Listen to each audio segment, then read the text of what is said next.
Hello. হ্যাঁ কি বলছো? হ্যাঁ বলছি ওই টোটোওয়ালাটা ফোন করেছিল। হ্যাঁ টোটোওয়ালাটার কাছ থেকে তো 6 লাখ টাকা পাবো। হ্যাঁ টোটোওয়ালাটা বলছে আমি আপনাকে 2-4 দিনের মধ্যে 2 লাখ টাকা দেবো। হুম টোটোওয়ালাটা দেবে বলছে। এবার রাধা সাউ ডিসেম্বরে বলেছে 3-4 লাখ টাকা দেবে। হুম রাধা সাহের কাছ থেকেও তো 6 লাখ টাকা পাবো। হুম আর এই ম্যাডামটা বলেছে তো আমি এক এক করে এই মাসেই আপনাকে ক্লিয়ার করে দেবো। ঠিক আছে, কত পাবো? ম্যাডামের কাছে তো 8 লাখ টাকা পাই না। 1 লাখ দিয়েছে, আবার কালকে 1 দেবে বলছে তো। 7 লাখ পাবো এখনো পর্যন্ত। এখনো না 6 লাখ পাবো আর। আর দিয়ে কালকে কালকে না না, ও ডেকেছে যে কালে দেবে, ও নিজে থেকেই ডেকেছে যে কালে দেবে। হুম ও সেদিনকে ও নিজে থেকেই ডেকেছিল। হুম হুম। হুম। তা ওইবার পাবো। রাধা সাহু বলছে ডিসেম্বরে দেবে ওর ছেলের কাছ থেকে ঠিক। বলে করেছে রাধা সাহু। হুম রাধা সাহু বলেছে আপনাকে 3-4 লাখ টাকার মতো দিয়ে দেবো ডিসেম্বরে। হুম আর টোটোওয়ালাটা হঠাৎ আজকে এখন ফোন করলো। হুম টোটোওয়ালাটা ফোন করে বললো ওর ডেঙ্গু হয়েছিল তো ভাই, এখনই ফোন করলো করে বললো দিদি আমি 2 লাখ টাকা জোগাড় করেছি, হুম আপনাকে আমি ও সপ্তাহে 2 লাখ টাকা দেবো। হুম এবার এই টাকাগুলো সব হয়ে যাচ্ছে। হুম তারপর ওই যে ব্যান্ডা স্কুলের বউটা, হুম। যে সে এতদিন পাত্তা দিচ্ছিল না, হ্যাঁ। সেও আমাকে একটা 2 লাখ টাকা আজ ব্যবস্থা করে দিচ্ছে। হুম সে নিজে থেকেই এগিয়ে এসছে, নিজে থেকেই আমাকে করে দিচ্ছে। ওর বাবা গেছিল রবিবার অনেক করে বলতে, হুম বলতে ও করে দিচ্ছে। এবারে এইসব জায়গা থেকে যদি টাকাগুলো আমি পেয়েই যাই, হুম। এবার উকিলটাও তো বলছে যে আমি ব্যবস্থা করে দিচ্ছি আপনাকে, কাউকে কিছু দিতে হবে না। কত টাকা হচ্ছে তো? কত টাকা হচ্ছে মানে? কত টাকা আগে আসছে সেটা দেখ। আজকে বলতে রাধা সাহেব ম্যাডামের 8 লাখ, রাধা সাহেব তো 6 লাখ পাবো, তা থেকে ধর যদি 4ই দেয়, হ্যাঁ, আগে 12। 12, আর টোটোলাটা এখন 2 দেবে বলছে। 14। 14। হ্যাঁ, আর 14 লাখ টাকা। হ্যাঁ, ওই বউটা বলেছে 2 লাখ টাকা একটা ব্যবস্থা করে দেবো, 16 লাখ টাকা। ও 2 লাখ টাকা আমার গ্যারেন্টি নেই। গ্যারেন্টি নেই না, ও একটা লোনের মধ্যে করে দেবে বলছে, ও বাদ দে এখন। আপাতত 14 লাখ টাকা পেয়ে যাবো। হুম তারপর এই রাধা সাহু বলছে জানুয়ারি মাস থেকে 5,000 টাকা করে বাড়িয়ে দেবে। আর টোটোলাটা বলছে আমি আপনাকে রোজ করবো। হুম হুম হুম হুম। আর এদিকে উকিলটা বলছে যে কাউকে কিছু দিতে হবে না, আমি সবাইকে করে দিচ্ছি। যেমন দেবদুলাল দাকেও করে দিয়েছি, 90,000 টাকা উজ্জয়িনীকে দেয়নি দেবদুলাল, মানে অজয় দাসকে। হুম। ও ও এমন কোর্টে করে দিয়েছে, কেউ কিছু করতে পারেনি। বলছে আমাকে এটা দিন আমি করে দেবো, কেউ কিচ্ছু নিতে পারবে না। আপনাকে যারা টাকা দিয়েছে কোনো লাইসেন্স নেই, কোনো লিখিত পড়ি তো নেই। এইটা এটা কি হয় জানিস, এবারটা এইটা মেয়েটা বাচ্চা আছে, হুম ওরা তো এমনি লিগালি কোনোদিনই কিছু করতে পারতো না, তা আগেও তো কিছু করতে পারতো না। হুম। এবার তার এই না এবার দেখ যারা দিয়েছে এরা সব ঘরোয়া লোক, সবচেয়ে বড় কথা আমার মতো লোক। সেটা একটা ব্যাপার আছে, কারণ এরা কোনো মস্তান গুন্ডা আমাকে কিছু কেউ দেয়নি। যেটা চাপা তাকে দিয়েছিল অ্যান্টি সোশ্যাল, ওইটা কিন্তু উকিলটা আমাকে বলেছে। বলছে আপনাকে যারা দিয়েছে সবাই ঘরোয়া, হুম ঘরোয়া বলেই ঘরোয়াকে দিয়েছে, আমাকে অতি বিশ্বাস করে এরা দিয়েছে। হুম এরা ঘরোয়া লোক, এদের এদের মধ্যে ওই মানসিকতাটা নেই। হুম হ্যাঁ, এরা কোনো গন্ডা মস্তান নয় যারা দিয়েছে। হুম। ওই সেই সব দিক দিয়ে কিছু করতে পারবে না। তাহলে ঠিক আছে, তাহলে বুঝে যাওয়া ভালো। হুম। যদি এরা এরা সবাই খেটে মানে সাধারণ মানুষ। তাদের ভয় থাকে, কিন্তু গুন্ডা মারবার হলে মেয়েটা আছে। না এরা কোনো গন্ডা মস্তান নয়, আর কোনো গন্ডা মস্তান আমাদের সঙ্গে কাজ করেও নি। হুম সবাই সাধারণ মানুষ। হুম ওই জন্যই তো উকিলটা বলছে এটা আপনার অনেক দিক দিয়ে সুবিধে আছে, কিন্তু চাপাতাকে যারা দিয়েছিল সব গন্ডা মস্তান।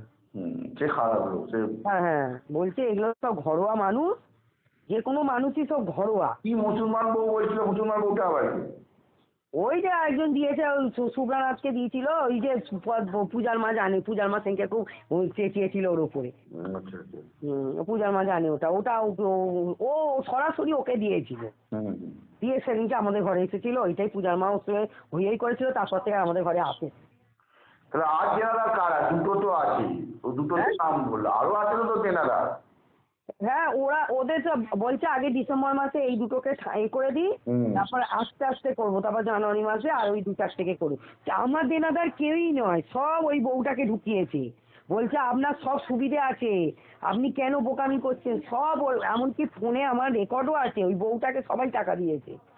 যেহেতু আমি পরিচয় করিয়ে দিয়েছি বলে, মাঝখানে আসি বলে ওরম করছে ওরা। কেউ আমাকে টাকা দেয়নি, সবাই ওই বউটাকে দিয়েছে। তার প্রমাণও আছে ওই বউটার অ্যাকাউন্টে ঢুকিয়েছে বলে। তা- টাকা আমাকে কেউ দেয়নি। তাহলে উকিলটাকে, ঠিক আছে তাহলে ওকে উড়িয়ে দেওয়া যায়, অসুবিধা নেই, কারণ এইসবের তো কোনো লেখাপড়া কিছু নেই। লেখাপড়া নিয়ে 1 নম্বর, 2 নম্বর বলছে আপনার তো গুগল পে ফোন পেতে দেখছি সবই শুভ্রানাথকে ঢুকিয়েছে সবাই। হ্যাঁ। তাহলে আপনার ভয়টা কিসে? টাকা তো দেখছি আপনি কিছুই নেননি। উকিলটা দেখলো সব ফোন টোন চেক করে, হুম বলছে সবই তো দেখছি শুভ্রানাথের অ্যাকাউন্টে গেছে। হুম তাহলে আপনাকে কেন সবাই করবে?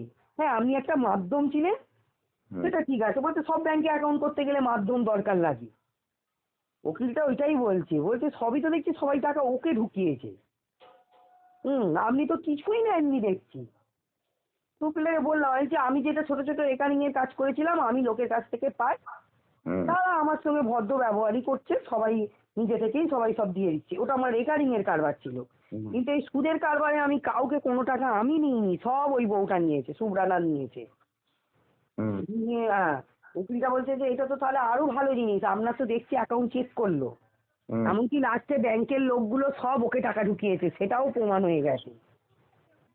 বলছে আপনি মিটিয়েছেন কেন, এতদিন কেন আমাকে ডাকেননি? আপনি এত টাকা ওদেরকে মিটিয়ে দিয়েছেন, 2-4 লাখ টাকা, বোকামির মতো। এটা যখন ওদেরকে মেটাচ্ছিলেন তখনই তো আমাকে ডাকতে পারতেন, তখনই আমি এই কেসটা করে দিতাম, আর মেটাতেই হতো না ওদেরকে। উকিলটা আমাকে বলছে। ওই জন্য বলছি কি করবো, তাহলে এই উকিলটাকে দিয়ে করে দেবো একটা। তাহলে আমি একটু ভেবে নিই, কালকে সকালে জানাবো। উকিলটা বলছে করে দিন, একটা টাকা কাউকে দেবেন না, কারণ এইগুলো সব দেখছি শুভ্রানাথের অ্যাকাউন্টে শুভ্রার হচ্ছে। সঙ্গে আবার কে আছে, তার আবার কে আছে? কি? শুভ্রার সঙ্গে আবার কে যুক্ত আছে সে? শুভ্রার সঙ্গে যুক্ত বলতে আমাকে দেখে শুভ্রাকে সবাই টাকা দিয়েছে। হ্যাঁ সেটা ঠিক আছে, শুভ্রাকে টাকা দিয়েছে, শুভ্রার সঙ্গে কে কাজ করে?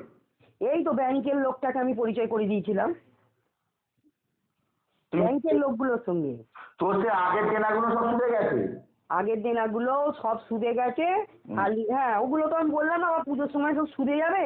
আজকে তো বলেছিলি আর কি হ্যাঁ হ্যাঁ, ওইগুলো আবার আমি নতুন করে ওইটা করতে গিয়ে তো আমার সর্বনাশ হলো। আমি সেপ্টেম্বরেতেই আমার সর্বনাশটা করলাম। সেপ্টেম্বরে সবার সঙ্গে পরিচয় করিয়ে দিলাম ওকে। হুম। এবার সবাই ওকে টাকা ঢোকালো লোভে পড়ে, ও বললো 6 দিনে 25,000 টাকা করে ইন্টারেস্ট দেবো। সে বাদ দে, তো ওরা ডুবেছে। তুই তাহলে আবার কেন, তুই তুই তো ওদের পরিচয় করে দিয়েছিস, তুই তাহলে এবার আমি যেহেতু পরিচয় করে দিয়েছি, ওরা বলছে আপনাকে দেখে তো দিয়েছি, আমি তো ওদেরকে চিনতাম না ওকে। আমি তখন বলছি যখন আপনারা উপায় করেছেন তখন কি আমাকে 5 টাকা দিয়েছিলেন না 10 টাকা দিয়েছিলেন? ওসব কোনো ওটার কোনো ইখতিয়ার না। তুমি কি বাচ্চা ছেলে নাকি আমি তোমাকে বলবো একে টাকা দাও তুমি দিয়ে দেবে?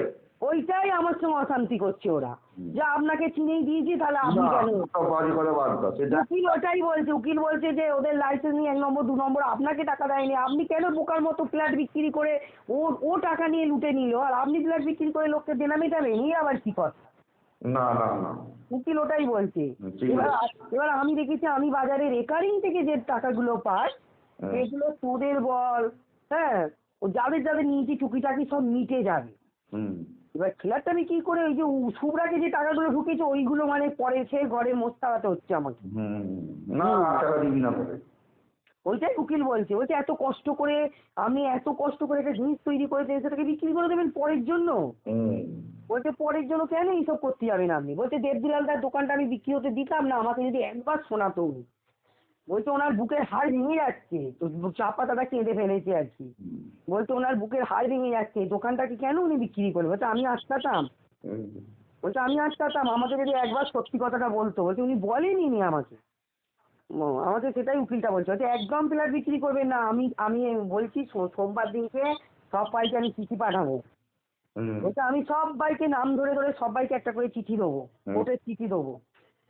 বুঝলেন? এবার বলছে আপনি একটু ভাবনা চিন্তা করে নিন, কালকে বলুন আমাকে, আমি সোমবার থেকে তাহলে কাজ আরম্ভ করবো, সবাইকে একটা করে চিঠি দেবো যে আমি কোনো টাকা নিইনি। হুম। বলছে প্রথমেই বলবো আমি কোনো টাকা নিইনি, আমার ঘরের সীমানায় জানো না কেউ আসি। হুম। বলছে এইটা বলে আমি চিঠি করবো, কোর্টের একটা অর্ডার নিয়ে আসবো। হুম। ওই জন্য বলছি কি করবো দেখ, তাহলে কি আমি আমি আজকে রাত্রে ভেবে নিই, সবার ঘরের সঙ্গে আলোচনা করে তাহলে সকালে যাবো। তাহলে কি উকিলটাকে চিঠি করবো? উকিলটা তো বলছে করতে। না না, ওর কথাটা যুক্তি আছে। ঠিক আছে, আমি ঝাল ভেবে চিন্তে বলবো কোনো। এবার এই বাজারে যেগুলো রেকারিং এর কাজে, যেমন তোদের টাকা, হুম। তারপর ধর উপরে যে টাকা, ওইগুলো কিন্তু আমি পেয়ে যাবো আদায়। হুম কারণ রাধা সাহেব ম্যাডামটা বলেছে আমাকে এই মাসেও দিয়েছে, তবে ডেকে ডেকেই তো দিচ্ছে, হুম ও তো আমাকে ডেকেই দিচ্ছে বল না, এর আগে তোলা হয়ে গেল। হ্যাঁ ও তো আমাকে ডেকেই দিচ্ছে বউটা। তারপর রাধাটাও নিজেই বলেছে আমি ডিসেম্বরে দেবো, আর টোটোলাটা বলেছে ও সপ্তাহে 2 লাখ টাকা দিয়ে দিই। হুম ও টোটোলাটাও আমাকে ফোন নিজে থেকেই করলো। হুম হুম, আমার রেকারিংটা তো আমার ভালোই চলছে, রেকারিং এর লোক তো ডেকে ডেকে আমাকে টাকা দিচ্ছে, হুম আর এইগুলো ফ্ল্যাটটা বিক্রি করতে হচ্ছে আমাকে সুদের টাকার জন্য। ঠিক আছে। ওই জন্যই উকিলটা বলছে, উকিলটা আমার ফোনগুলো চেক করলো, চেক করে দেখলো যে সবাই তো শুভ্রনাথকে টাকা ঢুকিয়েছে, কেউ তো আপনাকে টাকা দেয়নি সরাসরি। হুম বলছে ওরা কি বাচ্চা ছেলে নাকি আপনি বলবেন বলে ওরা ওদেরকে দিয়ে দেবে? হুম মানে সেটাই থাকবো। আমি বললাম বলে তুমি রাস্তা লোকে দিলে, আমি আবার গ্যারেন্টি কে আছে? আমার আবার নিজের গ্যারেন্টি, আমার কোনো গ্যারেন্টি নেই। ওরা ওটাই আমার সঙ্গে অশান্তি করছে যে আপনাকে আমি কিনে দিয়েছি, ওকে আমরা চিনতাম না। ওসব আমার হচ্ছে কিছু নেই। উকিলটা বলছে একদম ফ্ল্যাট বিক্রি করবেন না, আমি চিঠি করে সবাইকে করবো, সোমবার থেকে সব চিঠি পাঠাবো, সবাইকে একটা একটা করে চিঠি ধরাবো। হুম হুম হুম হুম দেখ বল আমাকে তাহলে কি করবো না কি। দেখে আলোচনা করে সবাই ধরে বলে দেবো। হুম। হুম রাখ।